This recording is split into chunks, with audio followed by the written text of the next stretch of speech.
Alright, how's everybody doing? So who here smokes weed? Yeah, alright. There they are, officers. Go get them.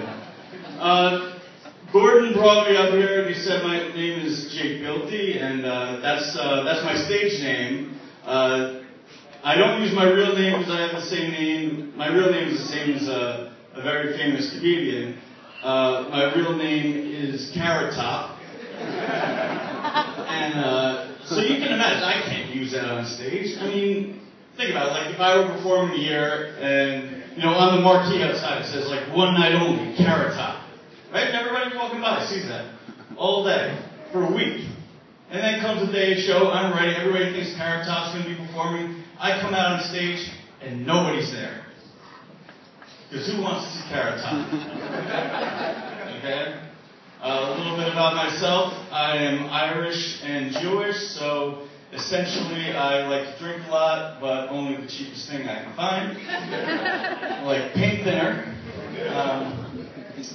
My parents are divorced. They've been divorced for like 15 years, and I always kind of knew that was going to happen. I remember the first time I figured this out, I was like 8 or 9, and I was running around the house, and I broke something in the living room, and my mom comes running out, and she says, you know, this is the reason why we don't have nice things.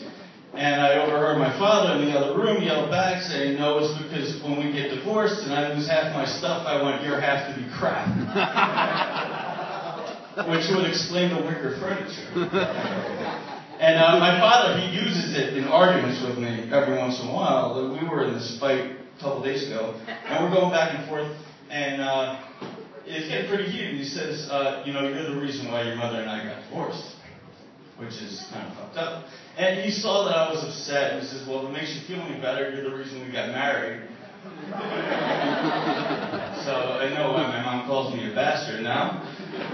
I live up in northern New Jersey. I live in this town called Sparta. And, you know, I lived there for like 6 months, I guess. And, you know, it's a nice middle-class neighborhood, picket fences everywhere, very family-oriented. Seems like a good place to live. But listen to this. Listen, CJ. A couple of weeks ago, in the middle of the night, somebody came along and they spray painted the word scumbag in big black letters on the house next door to me. All right? Exactly.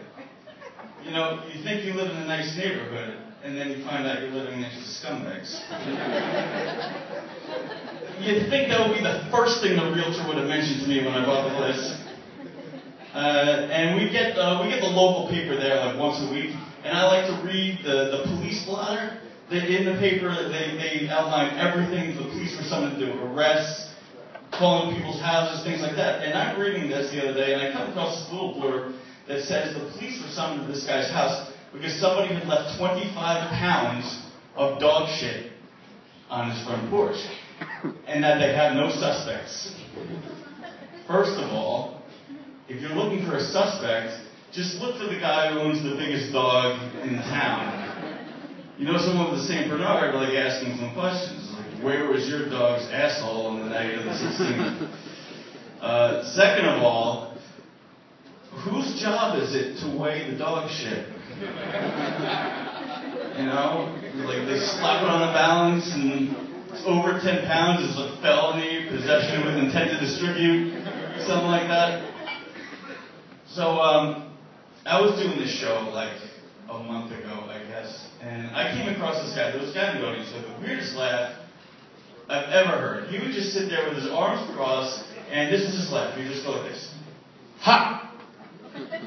And that was it. Which is fine, it's just the way you laugh.